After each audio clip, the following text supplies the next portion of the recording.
Well, something else you're hoping for is a video game, and you have Kurt Angle and even Karen doing some PR in this era. And Kurt's pretty critical, saying WWE don't care. They just want to put something together, hurry it up, and get it out there to make money. We spent a lot of money to make this the most authentic wrestling game ever, and we did it.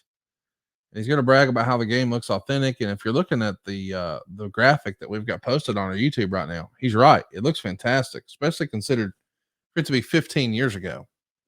Now, a lot of times promoters can't help themselves and they wind up with a little, I don't know, maybe they exaggerate a little bit.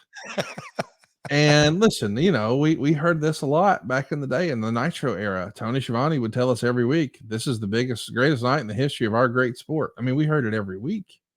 Well, Kurt Angle here, maybe he gets a little carried away. He says, within 2 or 3 years, TNA is going to be the biggest company in the wrestling world, and this game is going to be our kickoff. Now, of course, I'm sure you were like, well, I don't know about biggest in the world, but this game did represent a big opportunity. I mean, that could introduce you to a whole new audience and really cement, set the hooks in. These are TNA folks now. These are Impact folks now. How big of an opportunity did you view the video game to be? Was it like action figures, bigger than action figures? What can you tell us? Uh, at least on par, maybe bigger, because you can create a franchise. Just over the last 12 or 18 months, me diving into, and some folks have seen online with Skybound Games and Mega Cat, Moonsault Digital's my partnership in the gaming world, but WrestleQuest, which Conrad Thompson is in, it's coming out.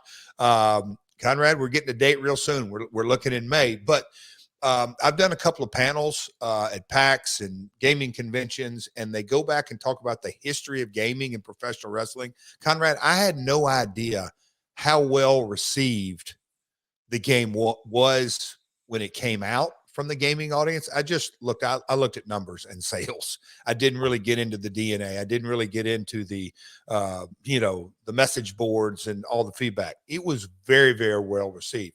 But the thing that we kind of knew from a business perspective is WWE had a franchise. And what Kurt was kind of alluding to is a new game came out every year, not every year, but often for WWE.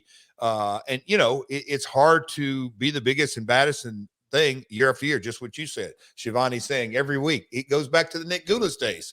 Biggest card never signed here in Nashville, Tennessee this Wednesday night. He said that every week, the biggest card ever signed.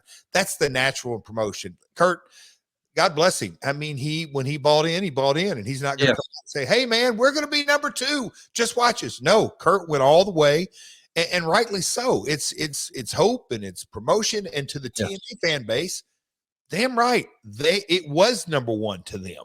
So anyhow, it was big, Conrad, really big. And from a financial perspective, it's one of those deals. You get the right gameplay and the right characters and the right story and the right momentum. Not only can you make a lot of money, but when you have a line of action figures that's successful and a video game that's successful, all the other licensees out there, like I said, lunchboxes and pajamas or sleeping bags, or it doesn't matter. The entire licensee program just starts rolling in a big way, because they look at 2 barometers of a video game and action figures. Are they successful? Yes, they are. Okay, I want on board. It's big. It's really, really big.